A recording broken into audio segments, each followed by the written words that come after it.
All Welcome right. to the Group X podcast, mate. It's good to have you on the show.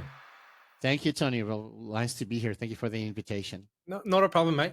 Now, there's going to be a lot of my guests that probably will not know who you are. So I'm going to throw it over to you. Can you give us a little bit of an intro on you, how you got into the industry that got you to where you are today? Yeah, absolutely. So my full name is Nuno Fidalgo. I'm originally from Portugal, and that's where I did, began most of my career and did most of my career and progressed in the industry. I was out of there before coming into Asia. Yep. I've been a personal trainer and a group exercise instructor pretty much since the start of my career, which is early 2001. I've been a Les Mills instructor also. And when people ask me the question, why did you join the fitness industry? I always say it was a calling. It wasn't a search for a job. It Yep. wasn't a search for something that I knew that was going to make me millions. It was just something that I knew I had to do. And I discovered it. I discovered group exercise training and fitness because for the longest of time, I did the Brazilian martial art capoeira.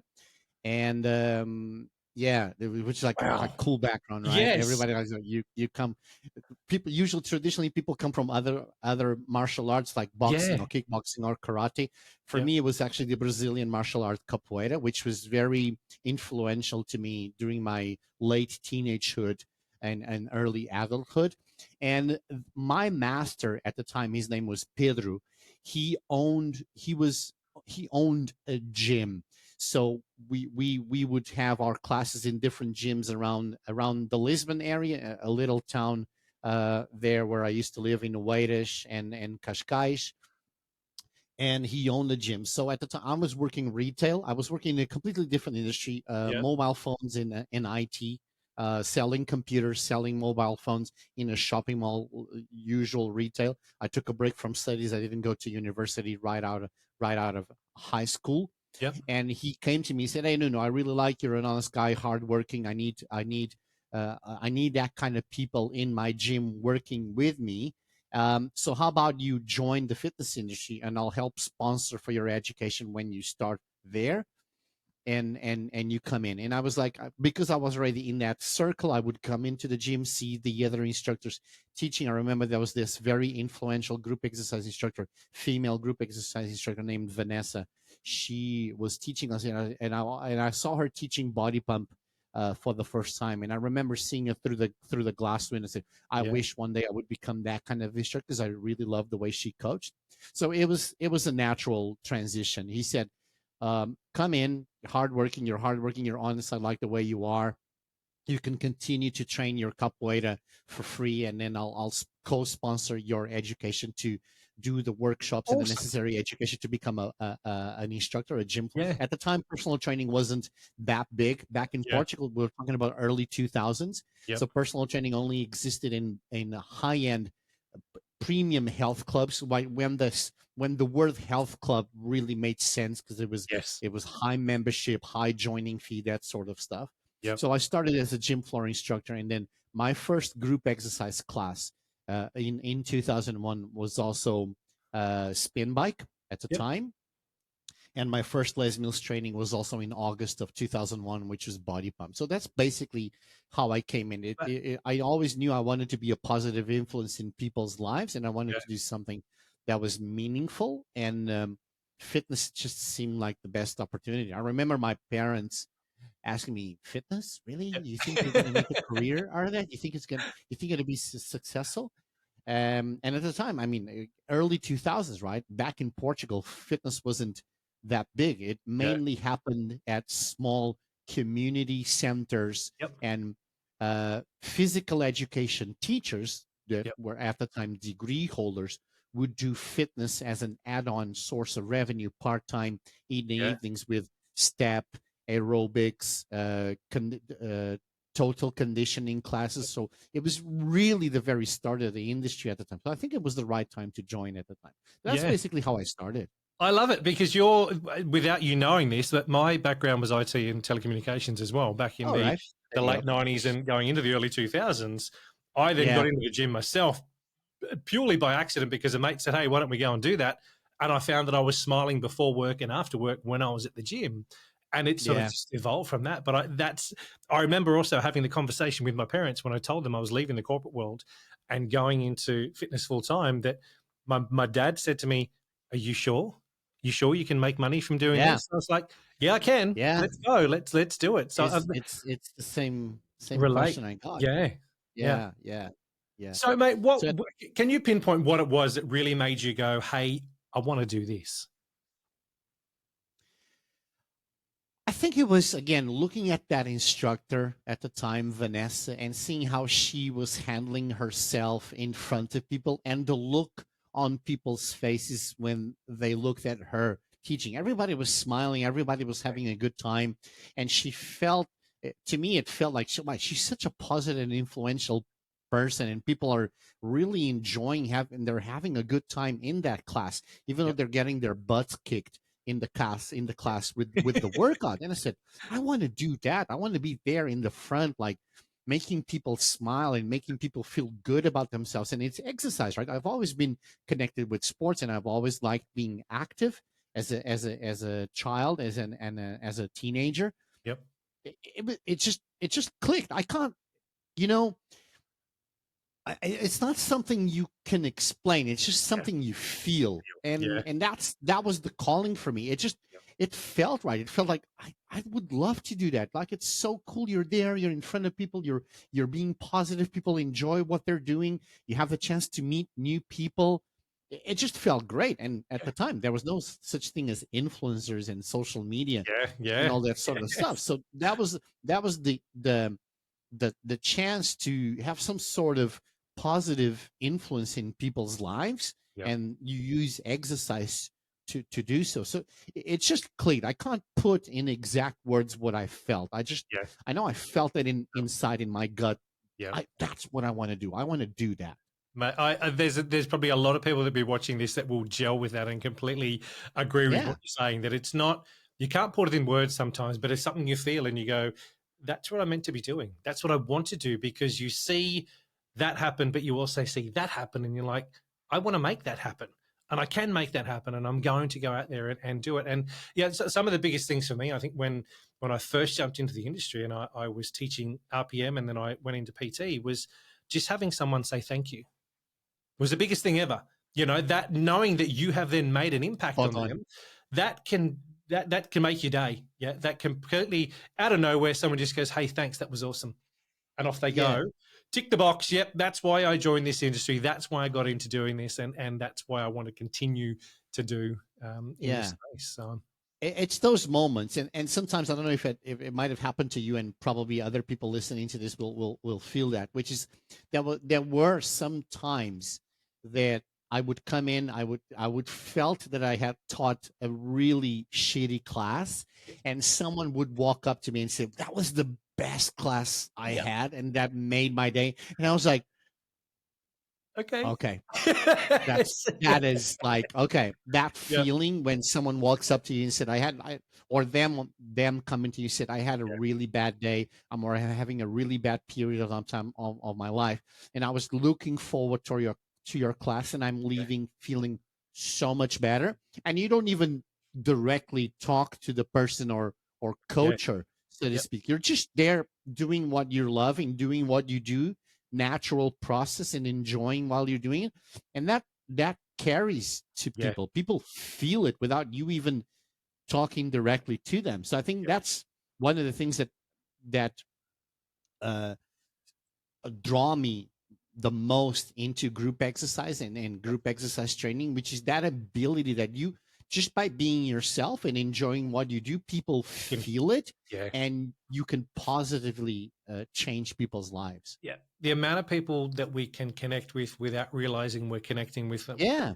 and the impact that you can have. Yeah, as you allude to that, you mentioned that that person could have been having the worst day ever. They could be in whatever relationship at home or whatever it may be. It could be amazingly bad, but they come in to see you or come into your class, and for that 1 hour or 45 minutes or whatever period it is, that's their only outlet. You can make such a huge impact on that person, and we don't even realize we're doing it half the time. And that, Yeah. to me, the power of group exercise just blows blows my mind. And I think most people watching Yeah. get it as well. You know, they understand it's like, you know what? Yeah, what we do is important. And I think part of this chat for me and you today is to remind instructors and remind people in the industry of what we do and how what we do and how every day that we're in here makes an impact on people, and to remind ourselves that as well.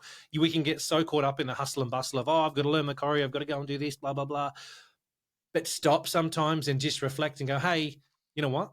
Every single one of us that is in this industry is doing some good, whether we realize it or not. Like, as you said, you know, you thought one of those classes was really bad, but you had someone come up and go, thank you. That was awesome. You know, sometimes we just need to stop and reflect on that stuff. Yeah.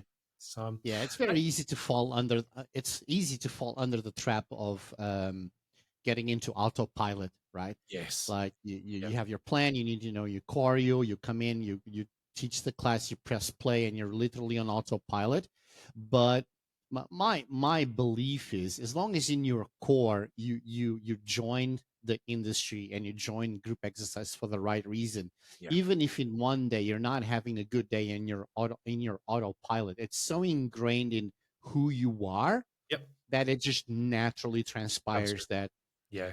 it comes out. You never truly forget the right reasons and why you're there. So we sometimes need to understand as a group exercise, and that's my belief. We're more than just a vehicle to um, relay choreography or relay an exercise routine. We're in the business also of coaching people and inspiring people. We're a vehicle of inspiration and role modeling. We're not just handing out choreography Yeah. or a training plan and okay, do this. Yep. So so that's how I believe Yeah.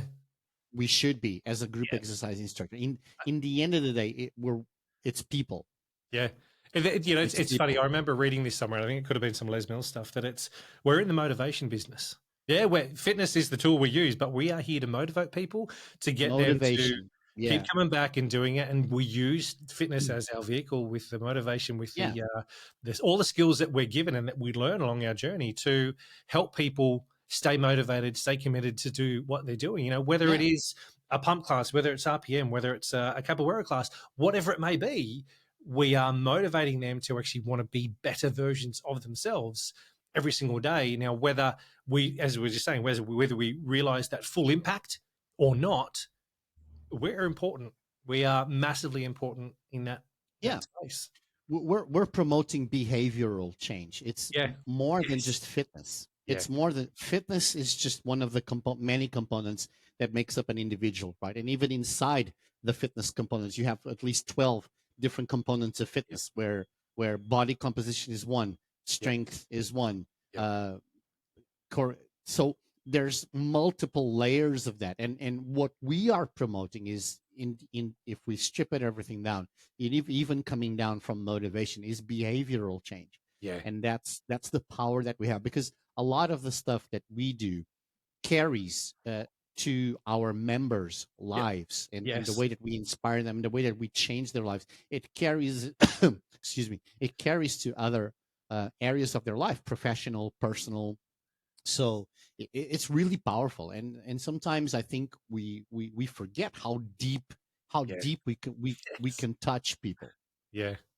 Yep. No, mate. What was the Did you say RPM was the first program, or was it Pump that the first No, program so that it you? was it was it was Spin Bike before Les Mills. It was Spin Yep. Bike. That was a local in Portugal, local training and education company that was facilitating mini courses, mini workshops for you to Okay. teach. So they had like step aerobics, they had Yep. Spin Bike, they had other ones. And at the time I took, the first one was Spin Bike. Yep. That was the first ever group exercise. So I've been riding bikes forever. Yep. And my first Les Mills training was body pump back in Okay. August 2001. Yep. So let me cast you back to the spin. Yeah, the spin training that you Yeah. went through back then. Yeah. Talk to me about that. Give me a little bit of an understanding on your experience from that, from coming from the IT telco style world, and then you've been doing your capoeira. There's a bike. Talk to me about the experience you went through when you first jumped on, do your training, and your first class you taught. Wow.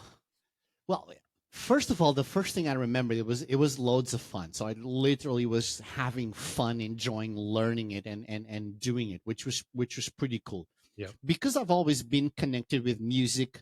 Before doing capoeira, I used to play the drums. I still know how to play the drums. I was connected with music. I knew tempos. I knew musicality and that sort of stuff. Yeah. And capoeira also has a strong music background, right? You do the martial art. It has a strong acrobatic component together with a martial art component and then a musical component. You need to Yes. play the drums. You need to know how to play the feature instrument, which is called the berimbau. So it's all with tempo. So Yep. it was very, and I knew how to ride a bike. So that was, so it Put was, it all together. it was, I don't want to sound cocky or anything, but it was a really easy transition to understand. Oh, okay. You need to cycle to the beat. Yep. You need to learn the music. You need to learn the bridges. You need to learn what to do in the chorus, what to do on the down lows, when to be more high beat, when to be more low upbeat. So that was an easy transition. The thing that I had to understand better was how to coach it out. Yep. So that you're actually coaching and you're not just vomiting up, Yep. down, faster, slower, resistance, that Yeah. sort of like very square kind of Yeah. instruction. And to be honest, that was my first type of coaching. It was really just instructional. So Yeah. no coaching whatsoever. It Yep. was and to be honest, if I look back at my day, if I had a videotape me coaching back then and me coaching now, I would probably go, "Oh my Yeah. God, what am I doing?" I would be like so embarrassed. But at the time, I mean, start of my career, Yeah. everything was starting. It was cool. I think what made the biggest difference for me and what I learned there at that time doing that workshop and then being thrown into the wolves, so to speak, was like kick-ass playlist. Yeah. If you have a kick-ass playlist, that's like 80, maybe 80 for me at that start. It was like 80% of the process. Yeah. So that Yep. was the thing that I learned that pivoted me. Where it's just like I need to find a playlist that I like, but also people like. It can't just Yeah. be what I like. Yep. I remember my first spin class was a disaster because I wanted to be different. So I did a all 80s rock and roll playlist. Yep. Oh my God. Dude, people walked up to me in the end of the class saying, "Listen, we like you, but that playlist, you probably want to change things up a little." And that was like immediate click. I was like, okay. Yeah. I bet in your So mind, that and was I'm the fun guilty of process. doing the same sort of thing, but in your mind, leading into that, and when you were listening to it at home and going through your choreography, it would have been amazing. Like, yeah, this is going to be absolutely brilliant. But it's the Yeah. delivery and how it gets there at the end. I remember the first ever, because I did RPM first, and then I went into teaching freestyle classes afterwards, and similar sort of thing. The mix that I made, or that playlist that I put together, it didn't land. In my head it did, and in my mind I was like, yeah, this is going to be brilliant.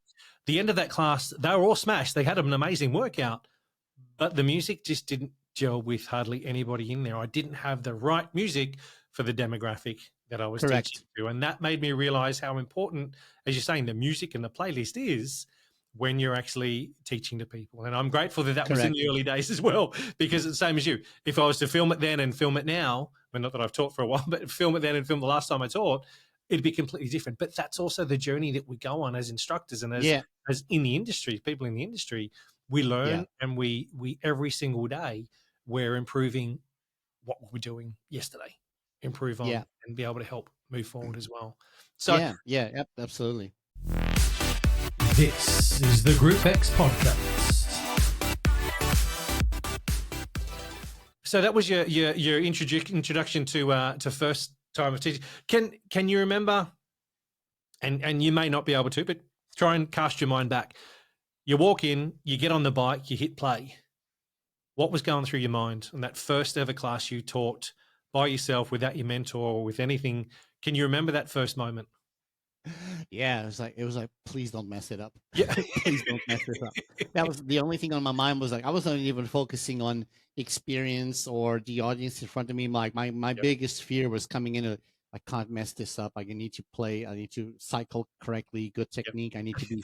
The music needs to be there on point. I need to be. I need to know when the music starts, when the music ends. So that was what's going through my mind at the Yeah. time. I love that because I think every single instructor, we go through something similar. We have that first Yeah. moment on that first time you hit play when you're out there and you let go by yourself and you're like, whoa, yeah, there's nerves galore. The butterflies in your heart rate's up. All of that kind of stuff is going nuts. But if you think about what you did and the last time you taught, none of that plays any effect on really Yeah. what you're delivering to the people in front of you. And I love that everyone goes through that moment, but now when you go to teach, you don't even think. None of that nervous stuff. Yeah. It's autopilot, but you're thinking about what you're going to say and how you're connecting to everyone, but it's not as intense as that first time.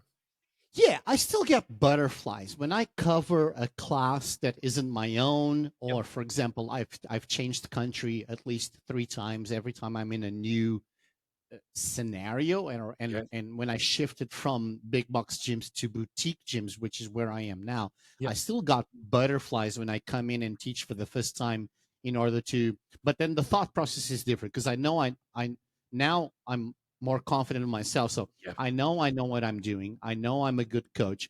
Now it's just, can I find the right words to connect Yeah. with people and really create that amazing experience? Yeah. You when you were talking about this thing about what I felt the first time I ever taught a class, to this day, 20 plus years later, one of my most recurrent nightmares, so to speak, that I still dream when I sleep is showing up for a class and one of two things happen: forgot my music, Yeah. or I don't know my choreography. It's it's Yes. it's like mind blowing that I still have this recurrent dream. Like I go to bed, sleep, no worries in the world. I've learned my choreography, but sometimes I still dream I'm in a class and I'm about to press play, or I either forgot the music, or I have the wrong music, or I don't know the choreography for that music, and I Yeah. still press play because the show must go on. Yeah. It's like one of my most recurrent dreams, and I don't understand why. But I It's so laugh. weird. I laugh only because I've had the same thing. This the exact. Back It's when I so was weird. group exercise manager in North Sydney, and I would have dreams that someone hasn't turned up, and it's a program that I don't teach. And you But have to fill in. as you said, the show must go on. So I find music from somewhere, and I walk in there, and I'm like, right, you know what? I know that we would do this, and that whole of, oh my god, I'm then you wake up and you're like, okay, just a dream. You know, Yeah. I would have loved to have actually for that to have occurred, to put me out of my comfort zone that much, to make something up on the spot or grab some of the participants and go, hey, I know you're in here every week and you have been for the last 3 years. You probably know the choreography. Let's do this together. You know, let's get in there and have some fun. And I think I'd say there's a lot of instructors that are watching that have gone through something similar. But thank you for sharing that kind of stuff Yeah. with us as well. So, mate, you went on from cycle, then you said that pump was your Yeah. next Body program pump. that you went in. Yeah. Body pump. What So body release? pump, then right after body pump in 2000, so in 2003, I took two certifications back to back from Les Mills. I took Body Combat and I took Les Mills RPM. So Okay. those were the next two. Yep. So up Uh, at yeah, body pump. Can you remember the yeah, release that you learnt on? 38. Oh wow, early stuff. Back when the Yeah. music, well, it was my style of music back then. I can't do any of the new stuff at the moment. That just doesn't gel with me. But the older style music, that's I'm going to go and find that one later on and have a listen to that this Yeah, my afternoon. track was Chest Track Madonna. Nice, nice. Still remember. Yeah, That was my evaluation track. It was a chest track, which at the time it feels comfortable because you don't have to stand up and face the crowd. You're just lying down. yep. But it's actually one of the hardest tracks Hardest, to be yes. evaluated on because there's no eye contact. It's just you Yep, on the bench yep. doing bench press Music, and making trying to sure that connect timer. just with Yeah, your voice. yeah. So yeah, that was funny. That was a long time ago. I've since retired from Body Pump. So the only program that I still maintain active is now RPM, is Yep, Les Mills RPM. yep. I still have that program active, but then I've since retired from Body Pump and Body Common. Along the lines, I did Body Balance Yep. also. So I did Body Sweet. Balance for about a year. this is just before I got promoted to group exercise manager. So I was full time group exercise instructor, and I was looking for a program that I could teach that could help me tone down, Yeah. because like Body Combat, RPM, and Body Pump, like back to back, multiple times a week, right? That was very taxing on the body, even though I Yeah. was younger back then and my body could take it. Yep. But I needed a program that could tone me down and could balance my schedule. Yeah. So Body Balance was the natural choice. Freestyle classes were not very popular as they are now, like Yep. functional training type of classes, circuit Yep. classes. They weren't so popular back in Portugal. The only non-Les Mills programs that probably I would be teaching would be some total conditioning, where we would use with square music on the tempo. And I would teach some swimming classes also in hydro aerobics. That Cool. was Yeah. probably the only non-Les Mills classes, but they're still relatively active. Yep. So I was looking for somebody that could tone me down. So Body Balance was the other, which was an interesting program. My ex-wife at the time, she was teaching Body Balance, so we would do it together. We would Yep. team teach very often. So that was a good process, and it was Yeah. a good class to teach, actually. So I've only done Body Balance maybe a handful of times. Yeah, I don't bend in those ways. You know, I'm 6'6" yeah, and I'm a unit, so yeah, it's a yeah. struggle for me to move with those. But I realize Same, the benefits of same. it, though. It's Yeah, it's massively same. I'm beneficial. definitely not the most flexible person, so I would need to adapt a lot of the positions where I Yeah. couldn't show full range of motion, but I could Yeah. show to my option that would be the best range of motion for that particular option and posture, Yep. and let whoever was more flexible than me on my audience Yeah. would just naturally progress into So, that range of motion. yeah. But it was a great program to have, and I did remember that at the time. Even when I was teaching Body Combat, um, my kicks felt better, my flexibility actually improved over time. I felt that Yep. my recovery was better also. So it was a good program to teach, and I love the program. I think it's an amazing program also. Yeah. Definitely. Now, in there, you mentioned a group exercise manager. You had offered a group exercise manager role. Talk us through group exercise management, the good, the bad, the ugly. Whereabouts was this? Which country was it? Was it in Portugal or was it It somewhere was else? back in Portugal. So Yep. at the time, the position was called activities manager, Yep. which is basically a group exercise manager. So anything that had to do with group exercise training, that would be my role and responsibility.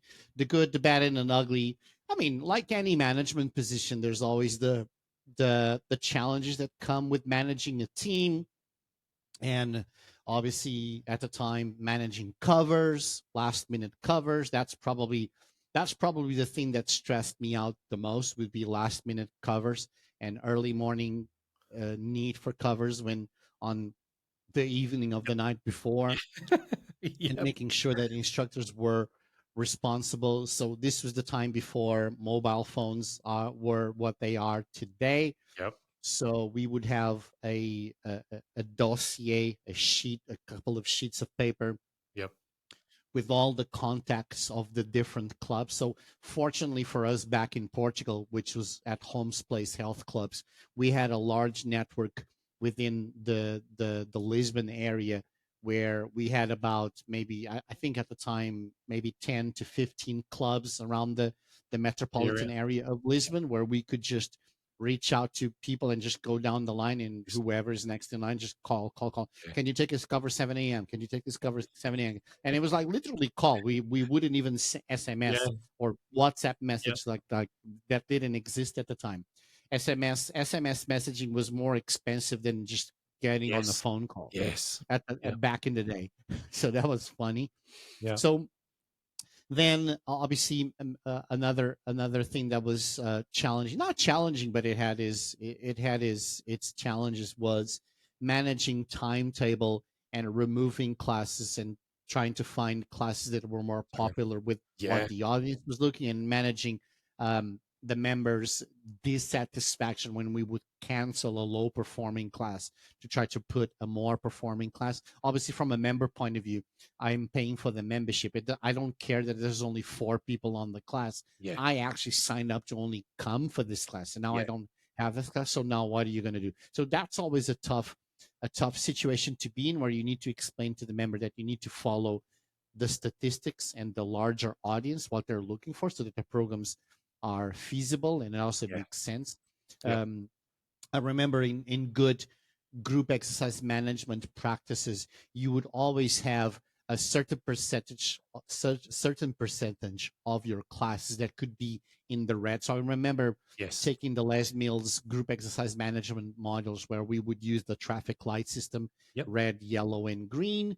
I think that's been a long lost practice as of recently, but that's something that I still use up until today, which is a Yeah. traffic light system. Yep. Maybe 5 to 7% of your classes can be in the red, because Yep. there are certain areas in your timetable where it's off peak, but you still need to have classes there for people to come in and Yeah. sign Service class. sign a membership, right? Yeah. Sign a Yep. membership, because so that you show that we have this much amount of classes on a weekly basis we have offering. So even though you can only join on off peak time, we still have classes that you can do. So You can do. I think Yeah. that the gold standard was like 5 to 7% could be in the red. Yep. Then another certain percentage could be on the yellow, and Yep. then the gold standard is having the greens. Greens would be 75% occupancy and above. Yes. So that's Yep. kind of like the practice at the time, and those were the biggest challenges that I had. But definitely, of all challenges, was definitely the covers, last minute covers. Yeah.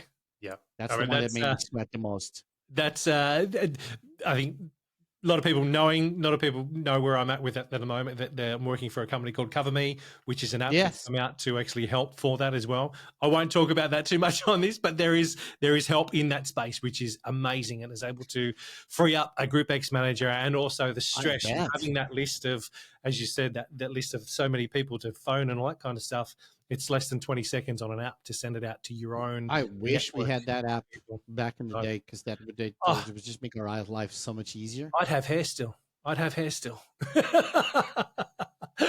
But we'll park that. I can always come back to that another time. But I appreciate that, Yes. because the Group X management role, as you've alluded to with all that kind of stuff, is more than finding the cover. You know, that's the biggest challenge that we had, but it's more than Yes, that. absolutely. It's managing the timetable, it's managing the expectations, it's managing the budget, it's doing all of that kind of stuff, which I think is still today. You know, even the roles would have changed a hell of a lot since when you were a Group X manager back then. The role is still pretty much the same, and the challenges and the as I said, the good, the bad, and the ugly. The good stuff is still there, the bad stuff is still there, and the ugly stuff that we probably hate doing is all still there. But we manage it differently as the industry evolves as well. You know, I think that Yeah, one of the absolutely. biggest challenges for me was always I had, I think, 70 something instructors that worked on my timetable, and that's 70 different personalities that you need to deal with. You know, that in Yeah. itself is a task to actually know how you can speak to that person, let alone speak to that person, has to be different, because they're going to react differently to that person's going to react. And the messaging that you send out to everybody needs to Yeah. be tailored to them, specific with that as well. Yeah. With It's a mesh of different personalities, right? yeah, Especially in group exercise teams. We all, as a group exercise instructor, we all suffer a little bit of that celebrity factor, yeah, where when you have a regular audience and people like you, and then people follow you from club to club, they book your classes just to come to your classes. So it's managing those expectations and managing the expectations of what you want them, and at the same time cater to their motivations and what they want to achieve as yes, professionals yeah, and career professionals, right? So it's I mean, for me, it's a rewarding piece of the business. yes, I enjoy being challenged, and sometimes, sometimes they have an opinion to say, and it keeps you on your toes, because they might look at things from a point of view that you never looked before. So I used to be less open to feedback as a manager. That's part of being more younger and yep, immature, and being the first time in the role and saying, "Hey, I'm the boss, I know better." But over the years, I've come to learn that listening is always a good option. Over communicating, it's always better than under communicating. yes, So always listening to feedback and understanding where where are people coming from when they share that feedback, and which is mostly biased by their own point of view, but yep, nevertheless, that sometimes there is some truth to that feedback that leads you yeah, to okay, I never look at it from that perspective. Let's give it a try. And if it works, it works. If it doesn't work, then we'll do it my way anyway. Yeah. I like that. So yeah, Always being open to feedback. You know, I you mean, take out of it what you want. You take the good, you take the bad. You know, you leave the bad. It's like the conversation I had earlier on this morning with someone was. It's like Christmas presents. Yeah, you get a whole lot of Christmas presents, and as a kid, I love this one. I love this one. I didn't love that one so much. I'll just put it over to the side there. You played with all the correct, good stuff, and you took on board all the good stuff, and the stuff that correct. was still good but not as Mm. good, you just sort of put over there, and you didn't play with it as much. You didn't pay as much attention to it, and that's to me the same sort of thing with feedback. You take the good, and you can leave the bad. You know, you take on board whatever it is. You still need to be aware of it, but you don't need to Absolutely. actually focus on it and go, "Oh, hey, they gave me some bad feedback. That's really negative."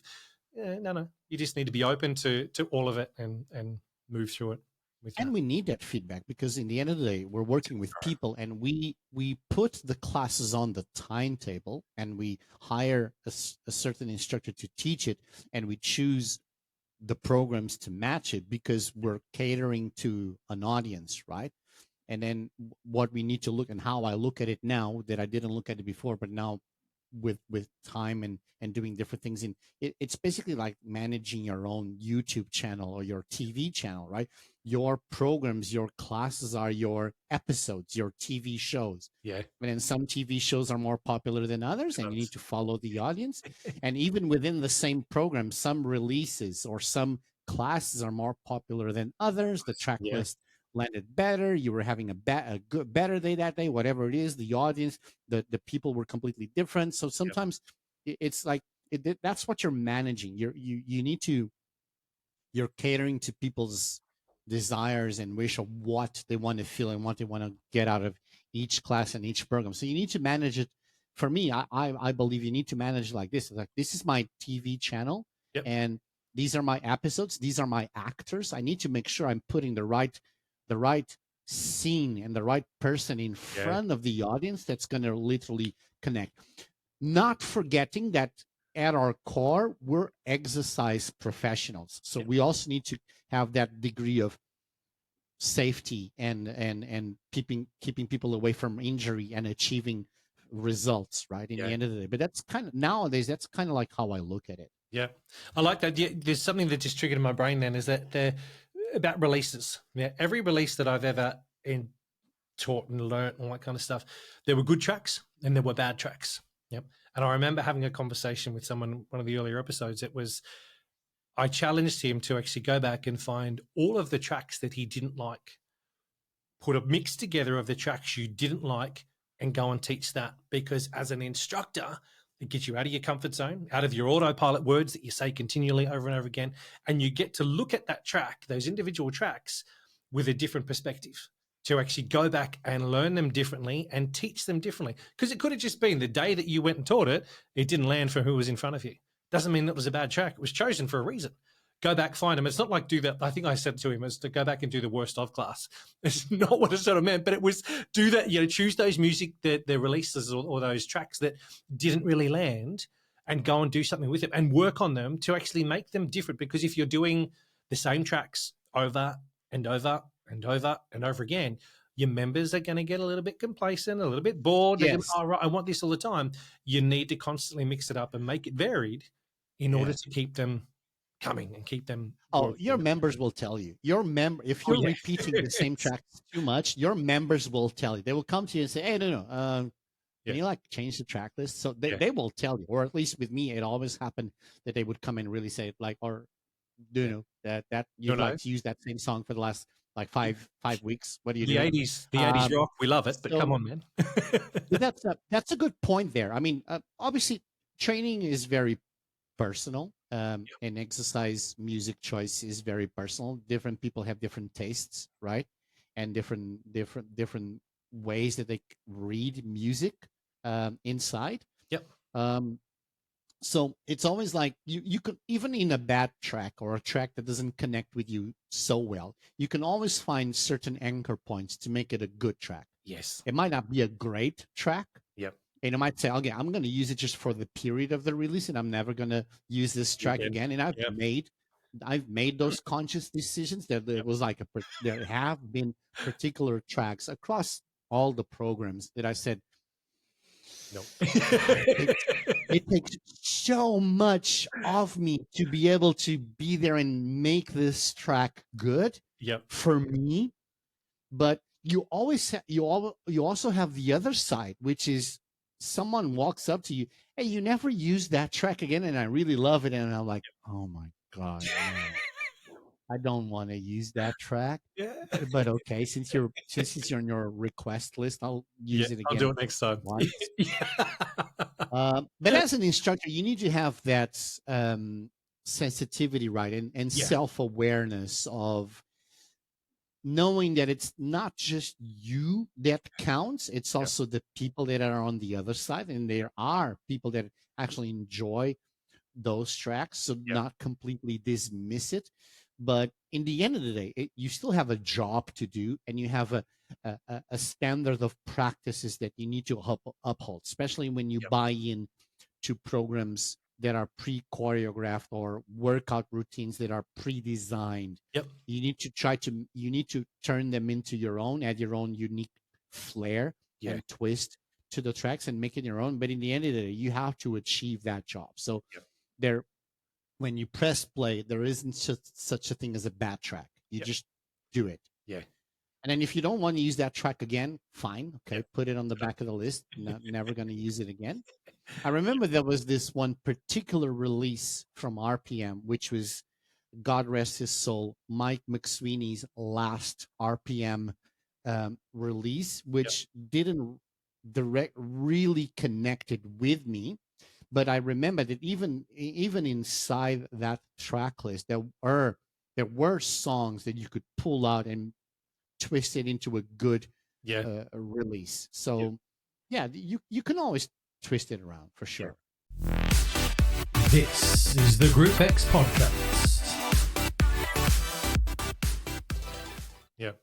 Leads me into, what are you doing now in the industry, Matt? What is your role within the fitness industry, and where are you located at the moment? Well, now I'm located in Malaysia. I'm in Kuala Lumpur. I'm part of the Evolution Wellness family, and I'm the general manager for FireFit Studios, which is a Okay. premium boutique brand Yep. that operates in different countries. And we have a licensing model where we're attempting to expand around the Southeast Asia region with different. It's not a franchise model, but it's Yep. kind of like a franchise model Sure. where you expand via licensing. So private investors will come in, they will buy the license, and they will build their own gym and own their own business with Okay. FireFit Studios, which is a boutique premium circuit training based gym. Okay, so circuit based. Give me a little bit of an understanding of their different formats, different styles. What's the go with that? What's the offering? Yeah, so we have different programs. They're all group exercise based, and they're all circuit based training. We have programs that range from indoor cycling to boxing classes also. Yep. Yep. And we have also the standard circuit training, functional training, cardio hit, and functional strength classes approach. So our unique selling point is variety and flexible integration of our programs, meaning that you only pay for one license, but you access the whole range of programs, and then depending on what you want to provide to your audience and the type of program that you enjoy training, you can build your facility to cater to all these different experiences. So if you want to be more specialized towards strength and conditioning, cardio hit, we will build a facility and we have the programs to match. If you want to have indoor cycling and the boxing, the boutique boxing kind of experience with Yeah. music and tracking and technology, you can also build it. You can even go full on and have all these experiences under the same roof: strength and conditioning, cardio hit, and indoor cycling and boxing. So are we talking different studios for all of this, or just the one space? How is that sort of set out in the environment? Yeah, so we used to have inside the same facility, you would build different studios inside, and then each studio would be specific towards that activity. It would be Okay, like yeah. a boxing studio, and it'd be an indoor cycling studio and a strength and conditioning studio. Yep. We've now evolved, because the market has also been evolving. We've now evolved to a one floor option. So Okay. inside within the same floor, because we assign different zones in the floor and people circuit into the different zones. Yeah. Each zone will be a specific target workout or target specific exercise they will be doing. So if you want to go full on just strength and conditioning and cardio hit, we can specialize towards it. If you want to have the boxing component, it will also be in the one floor, all in the circuit format. Yep. The only experience that we still require to be an individual studio is the indoor cycling. Okay. Yep. So we call it the 1+1 studio. So we have the one floor option with all 5 programs that are catered to cardio hit, strength and conditioning, and boxing function within the same floor. And then you have the +1 option, which is a dedicated studio just for indoor cycling. Okay, cool. Now, with all the 5 programs that you've got running, who designs them all? Who heads up the like the head program coach type stuff? Yeah, so I take on the responsibility also as the general manager of being the head coach of the program, so ensuring quality control and also methodology, training methodology, exercise science-based methodology, best practices. But I do have a team that work with me, which is based in Malaysia, that we have a head coach for each individual program that will design the workouts and the training methodology. I have the final overview where I look at all the programs, just quality control, make sure the exercise choice is all in line and according to our best practices, and I make all the workouts connect together on our suggested timetable practices. Brilliant. So, okay, I refer it back to like Les Mills, how Les Mills do quarterly releases. How often are you doing releases on each of the programs? Is it a similar sort of format to like quarterly type thing, or?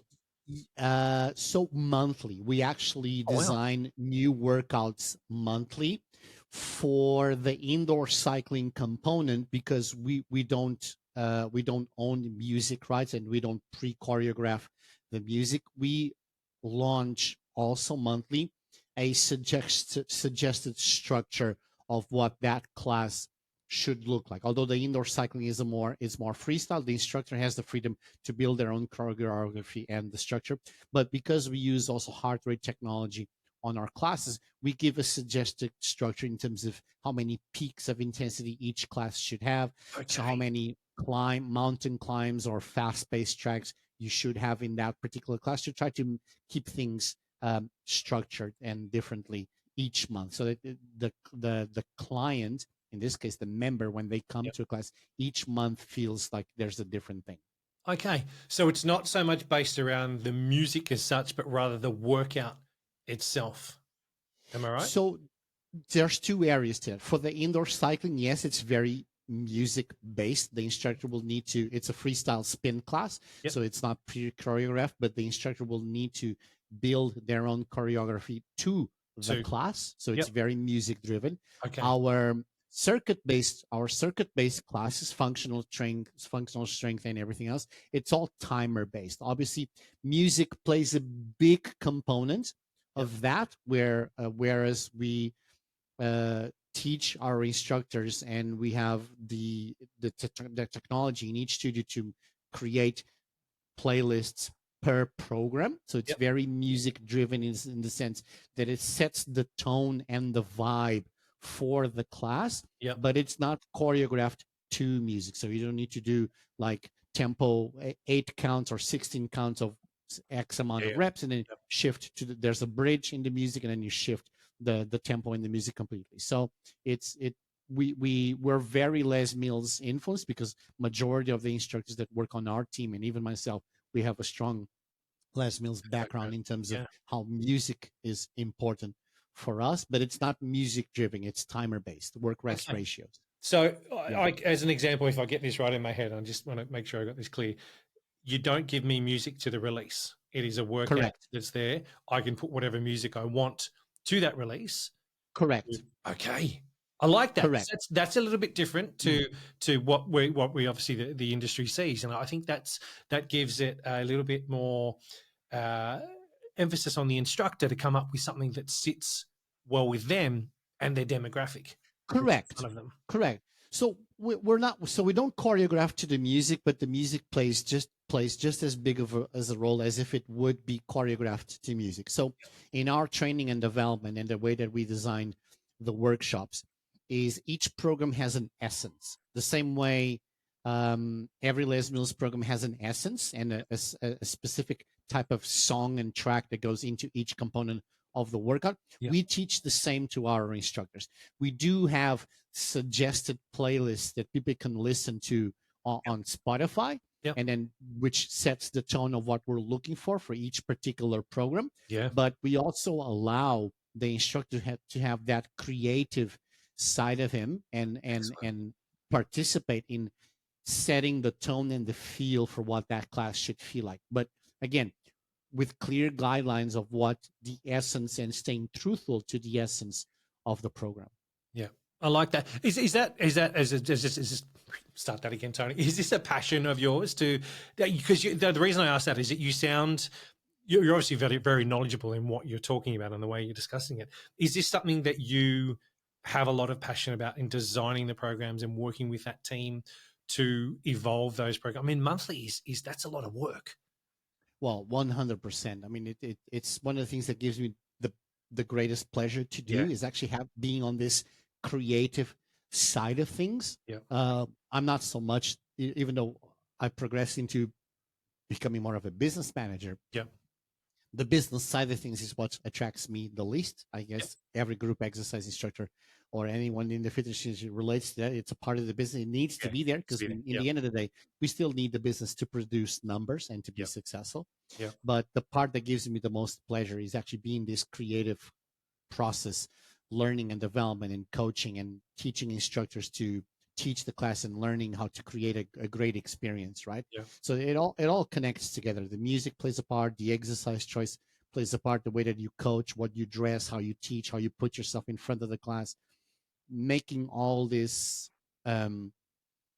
orchestra work together towards the experience that you want to land. It's never just one thing that makes a great class. Yeah. Good classes are easy to teach, but making a good class great, that's where I feel the most passionate, because it's the little details that make good from great, right? So that's where I'm very passionate about that. Is your role where you're actually out on the road talking to trainers and presenters or club owners? Is that part of what you do? Yes. It's part of my role whenever there's a new opening whenever there's a new licensee that comes on board, go through the journey with them in terms of teaching them and helping them, teaching them how to onboard their instructors. I won't be there always onboarding new instructors. But I will be there on the first stage, on the pre-opening part, actually doing a face-to-face workshop whenever possible to the instructors, and then teaching the studio manager, in this case, how do you onboard new instructors from this point on, and how do you teach our components. So we have a suite of online education where we upload all our educational content so that the studio managers, when they onboard new instructors, they have their PowerPoint presentations, whatever it is, with our coaching methodology and our class flow, so that they can, when they onboard new instructors, they can teach them how to onboard and how to provide that experience. We're very focused on that. We rather expand slower, but expand with the right experience.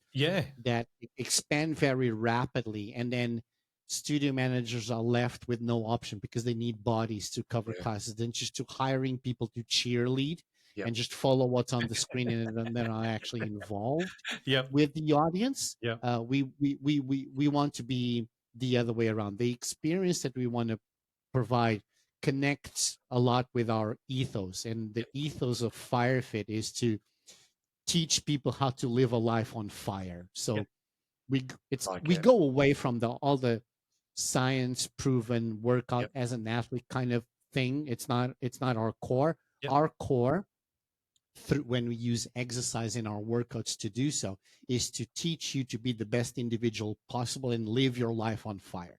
That's in the end, and that connects with our core, because everybody wants to live their best life, right?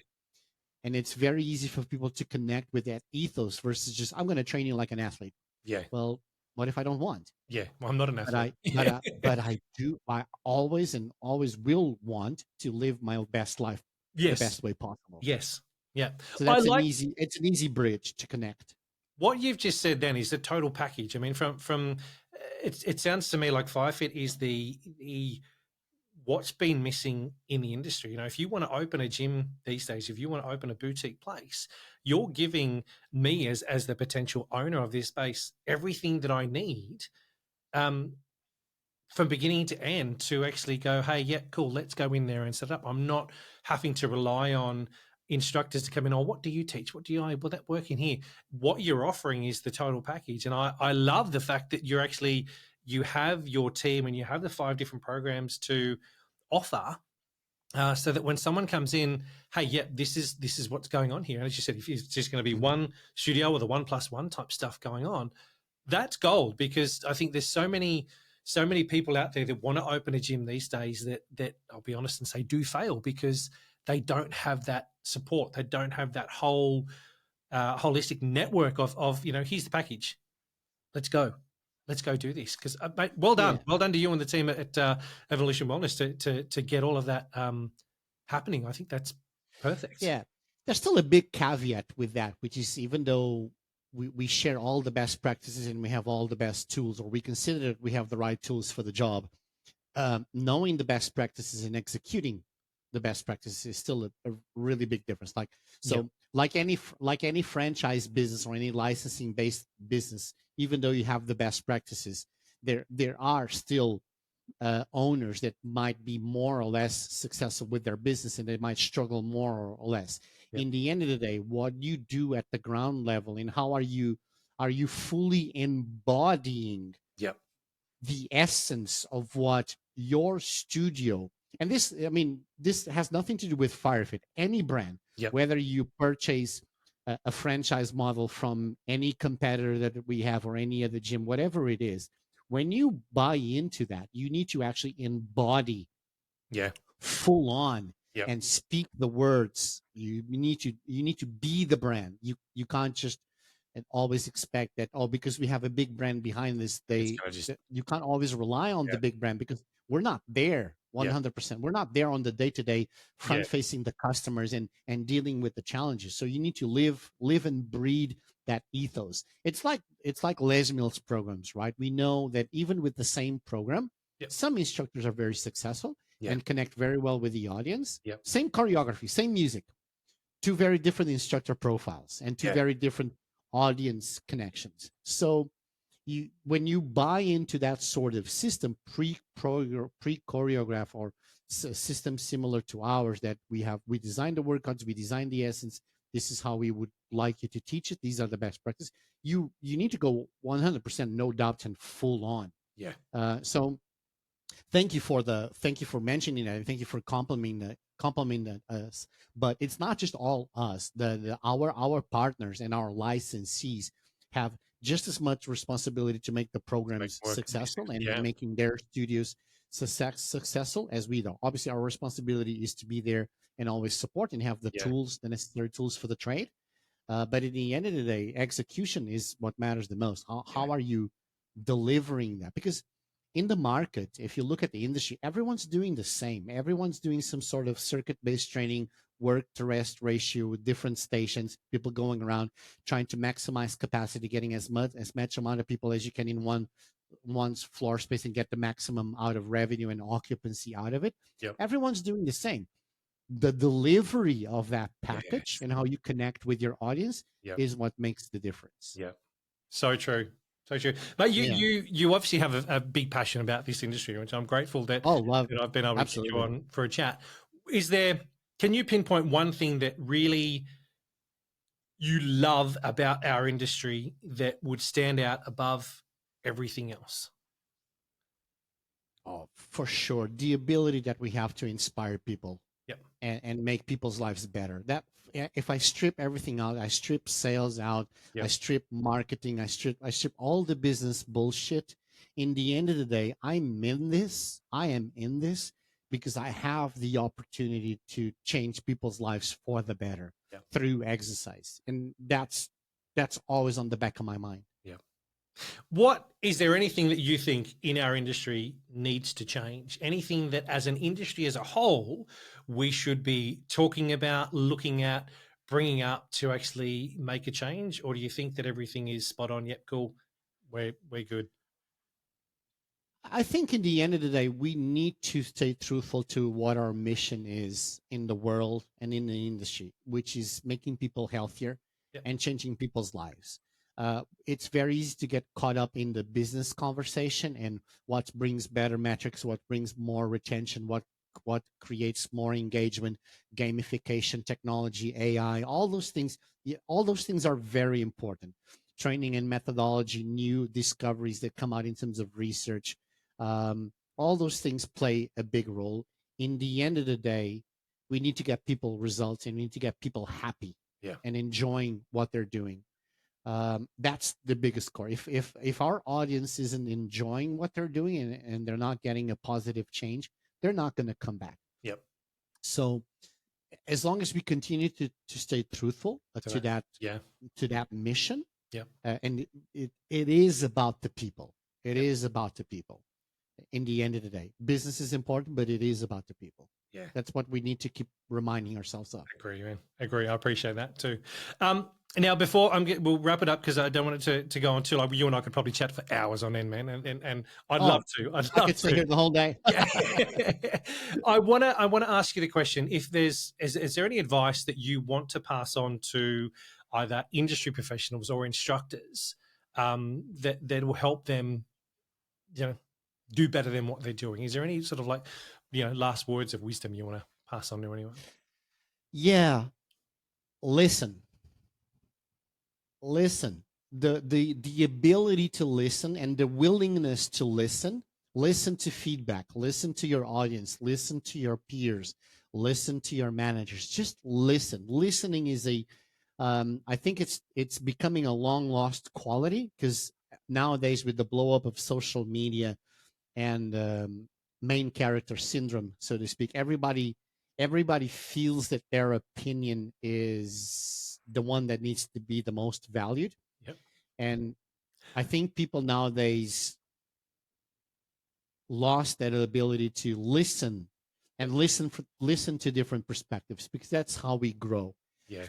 We don't always need to agree to listen to each other, and we can be on opposite sides of the spectrum and still grow together. But in our industry, especially, feedback is paramount to growth, because you don't know what you don't know.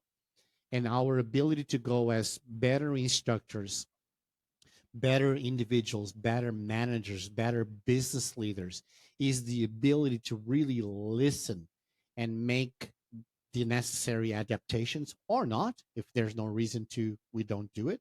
But at least having the willingness to listen is super important, because we reached the point where we are today in our industry because we were always very reliant on feedback for growth and listening to feedback, quality control checks or audits, like some countries and some businesses call them, is giving the instructor feedback and them having a personal development plan. Yeah. So that's the thing that I think we need to do the most, and nowadays more than ever, is really listen.